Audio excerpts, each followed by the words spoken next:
Welcome and good afternoon. This is Commish Orr, and today we are going to take a look at the matchups in the first round of the Best of the Decades tournament, the 1930s, using season ticket baseball. This is the Best of the 30s. I've taken the top 5 AL teams and the top 5 NL teams from the 1930s. Only one representative from each franchise from any individual franchise can be in the tournament. And I use the 538 ELO ratings to determine the teams that would be facing off against each other in this tournament. You can find another video where I kind of go into detail on that, so check that out if you'd like to see more information about that. But here is the tournament bracket. And the way things are going to work is there is a play-in round with the 4th and 5th seeds. And that play-in round is a best-of-5 series, one in the AL and one in the National League. And then once that's determined, it will be a 4-team double series elimination until we have a champion. Double series elimination meaning that these first series are best-of-5. The loser of the series will drop down to a loser's bracket where they will do a best-of-5 series until we get to the championship game in the American League and the National League. That will be a best-of-7. And then, of course, the World Series will also be a best-of-7. So here, as I said, you can kind of see the bracket here. And I just wanted to take this time to take a look at the first matchups.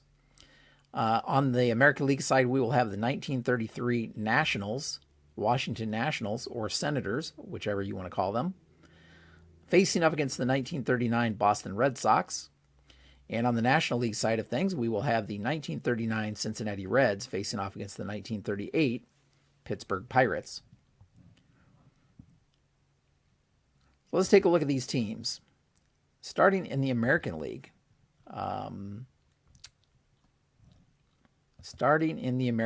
We are taking a look at the Washington Nationals and the Boston Red Sox. 33 Nationals and the 39 Boston Red Sox. And I'm going to hopefully zoom in a little bit here so you can see the breakdown a little bit better. But here's a comparison of their offense or batting totals. That's for those particular seasons. And as you can see here, the 1939 Boston Red Sox are slightly better in the rates categories. So they have a better batting average, 291 to 287, better on base, 363 to 353, and better slugging at 436 to 402. They hit twice as many home runs. Of course, the game was changing quite a bit during that decade. They had twice as many home runs. A little bit more doubles, not nearly as many triples, but they did have more total bases as well. So that kind of gives you a breakdown of the stats in terms of the hitting stats. If we look at the pitching stats, the Washington Nationals had a better ERA, 3.82 compared to 4.56. Of course, they also had a better record. They were 99 and 53 compared to 89 and 62 for Boston. And if we look here, they allowed fewer walks and hits per innings pitched. Fewer hits, fewer home runs, fewer walks. Of course, fewer strikeouts as well. So that'll kind of be interesting to see that breakdown. But it looks like what we're going to have here is a matchup between a slightly better offensive team and a slightly better pitching team. I believe there's some playoff stats here. Yep, playoff stats. If we look here, the Washington Nationals that year made it to the World Series but lost to the New York Giants. But they did finish first in the American League. Boston, on the other hand, finished second in the American League in 1939, so they didn't even make it to the World Series that year. That being said, the other interesting thing to note is both teams are managed by Joe Cronin. Joe Cronin was managing the Nationals in 1933, and he was managing the Red Sox in 39. So he will be virtually facing off against himself. Kind of just a coincidental, interesting quirk of the tournament here. Now, if you're curious to know, here are the Washington Nationals. Here's kind of their players. They're starting 8. I am using a DH. I know some people will be upset with that, but in these short tournaments, rather than having the pitcher's bat, I am using a DH just to get an extra position player, if you will, or extra hitter in there. Pitchers, even back then, if we look at the pitching or the hitting stats for the pitchers, not very good. Not very good at all. And the other odd thing is they didn't sacrifice a ton. Nobody was in double digits in terms of sacrifice hits on the 33 Nationals pitching staff. So rather than factor that in, I just decided to just use the DH in this case. And I know that's kind of sacrilegious, especially in the 1930s, when it would be decades before the DH would even come around. But that's kind of how I'm playing this tournament. The top hitters on the team, of course, Joe Cool hit 322, led the team in homers with 11. You had Goose Goslin on the team. He had 10 homers. He hit 297. Heine Manouche hit 336. So you had a lot of good hitters here. Joe Cronin hit 309. Buddy Meyer hit 302. So a pretty good starting lineup here. If we look at those batting averages, and again, not a lot of home runs, not a lot of power, but I expect them to be getting on base quite a bit anyway. On the pitching side, you have General Crowder here was 24-15. Of course, again, the pitching was a lot different back then. They didn't have a set pitching rotation. Starters basically started when the matchup was good, and that may be sometimes on 7 days rest, and that may sometimes be on 2 days rest. Pitchers, they didn't have a set rotation like we think of them today. And you'll even see that if you look at games started here, that there is a distribution. Yes, they did have 3 pitchers with over 30 starts and another with 21, but they were getting starts from other pitchers as well. So, it wasn't just those guys that were getting all the starts. But anyway, General Crowder here had a 3.97 ERA. Earl Whitehill had a 3.33 ERA, which, again, a little bit better. He won 22 games that year. Lefty Stewart, 3.82. Monty Weaver, who would be their number 4 man, if you will, 3.25 ERA. So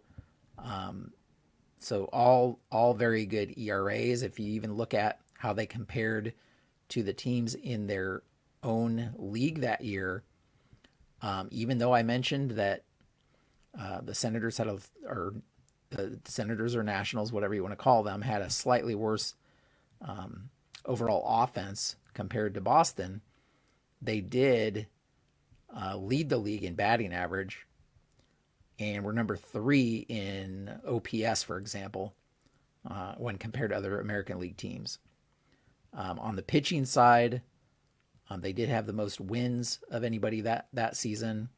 They won their division, of course, or when they won their league and went to the World Series. They were number 2 in ERA, so very, very good pitching staff overall. As for the 39 Red Sox, taking a look at their lineup, their starters, Jimmy Fox, of course, dominating, hit 360 with 35 homers that year. Ted Williams was in his rookie season this year, 1939. He hit 327 with 31 homers in his rookie season. And then you had a couple of the 3 more guys that were in double digits for home runs, including Joe Cronin again. So again, he'll be not only managing both teams, but he's a player manager for both teams. So that's interesting to note. But yeah, Jimmy Fox and Ted Williams just dominating the Boston lineup. And so it'll be interesting to see how they match up against the 33 Nationals. In terms of pitching, the Red Sox had Lefty Grove kind of leading things or heading things off. He led the team. Again, you had nobody with more than 23 starts on the team. You had, or excuse me, I guess there was 25 starts, but you had 4 guys with over 20 starts. You had a couple others, 3 more in double-digit starts. So, but I think Lefty Grove is probably the ace of that rotation, a 2.54 ERA. He was 15-4 at the age of 39, so he was kind of towards the end of his career, but still a great pitcher. And if we look at how they compared to their league, once again, we see that they led in batting average and were number 2 in OPS in the American League, even though they came in second that year to the New York Yankees. On the pitching side, ERA, they were middle of the pack, 5th out of 8 teams. And again, they didn't really lead in any of those pitching categories either. So it'll be interesting to see how the pitching holds up against the Washington Nationals. Let's turn now to the National League side of things, where we have the 39 Cincinnati Reds and the 38 Pittsburgh Pirates. And once again, if we take a look here at the batting totals, very evenly matched. 279 to 278 batting average, 343 on base. Cincinnati has a slightly better slugging, marginally, and a slightly better OPS, 748 to 728. They did hit more homers, 98 compared to Pittsburgh's 65. And I think that's where you see a lot of the difference between the two teams is in that those home run totals. On the pitching side of things, you have, again, Cincinnati won 11 more games. 97, they were 97-57-39, whereas the 38 Pirates were 86-64. They had a better ERA, 3.27 compared to 3.46. And they allowed fewer hits, slightly more walks, but they struck out more guys. And so, that again, I think these two teams are pretty closely matched in terms of what they could do. Cincinnati has a slight edge in that they scored a few more runs a game, marginally, and they allowed a little bit fewer runs a game, which is probably why they made it to the World Series, and Pittsburgh did not. So Cincinnati was 97-57 that year, and had 2 ties. They were first in the National League. They went to the World Series and then got swept by the New York Yankees, which the Yankees are ranked number 1 in the tournament. So not too surprising there. Pittsburgh, on the other hand, were 86-64-2. They were second in the National League, so they did not go to the World Series in 1938. Managed by Pie Traynor, Hall of Famer. And if we take a look, let's take a look at the Cincinnati Reds lineup and see who we have that are standouts there. Again, I think the difference here between the two teams is going to be in terms of power. Cincinnati slightly more power, even though Ernie Lombardi led the team with only 20 homers. But they had, 5 guys in double digits. So you have Lombardi, who hit 287 that year with 20 homers. Frank McCormick hit 332. He hit 18 homers that year. And then you had, Ivel Goodman hit 323. So you have some good hitters there to do some damage in the lineup. On the pitching side of things, again, you have some dominance by their top couple of starters. Bucky Walters was 27-11 that year with a 2.29 ERA, just an amazing season from him. And Paul Derringer was 25-7 with a 2.93. So they had a couple of guys with sub-3 ERAs on their pitching rotation, or pitching staff, I should say. 1938 Pirates. They're standouts. They have one big power hitter, Johnny Rizzo, hit 23 homers. He hit 301 that year. He's probably the standout in terms of power and on the offensive side. They had the Wainers. Lloyd hit 313 and Paul hit 280 that year. And Archie Vaughn hit 322. So, a couple of solid names in their lineup as well. On the pitching side, nobody nearly as dominant on the pitching side. Russ Bowers had a 3.07 ERA, but he was only 13-14 that year. Jim Tobin had a little bit better record. He was 14-12 with a 3.47 ERA. Bob Klinger had a 2.99 ERA, so he had the best ERA of anybody. And he was 12-5, but only started 21 games that season. So the pitching staff definitely not quite as solid as the Cincinnati Reds. If I had to guess, I'd say Cincinnati would have a slight edge in the series. And so I probably would have to pick them for the slight edge in this series. I guess I didn't say who my favorite in the American League was. I'm kind of rooting for the Red Sox, even though I'm a big Yankees fan. Kind of rooting for the Red Sox just because, again, Ted Williams' rookie year here, Jimmy Fox in one of his best seasons of his career. And so, I'd like to see them go a little deeper. I don't know if their pitching can get them there. Lefty Grove can only do so much. And after that, the pitching really falls off. But yeah, it'll be interesting to see in this best of 5 series how both of these teams do. Again, taking a look back at the bracket here, the winner in the American League of this series will go on to face arguably the best Yankees team of all time and the best baseball team of all time, the 1939 Yankees, at the number 1 seed. Meanwhile, on the National League side of things, the winner there will face off against the 1935 Cubs, which is the top-ranked National League team of the 1930s. So, with all of that said, as always, you can follow all of the action over at baseballmaelstrom.com.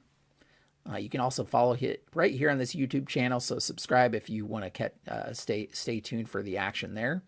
I have another project also going on that's going to be starting soon, and that's Season 2 of my Payoff Pitch League with Hall of Famers. It's a Hall of Fame league, though there are 2 teams with non-Hall of Famers as well. So it's like a top player league, if you will. But this one, I'm using Season Ticket Baseball. Very curious to check that system out. So, love to hear your comments down below. Who do you think is going to take it in the play-in round on the American League or National League side of things? Who do you favor in the tournament overall? I'd love to hear that as well. Or anything, any comments you want to drop down below, I'd love to hear them. I respond to all comments. And so, yeah, thank you so much for watching. And until next time, have a great evening.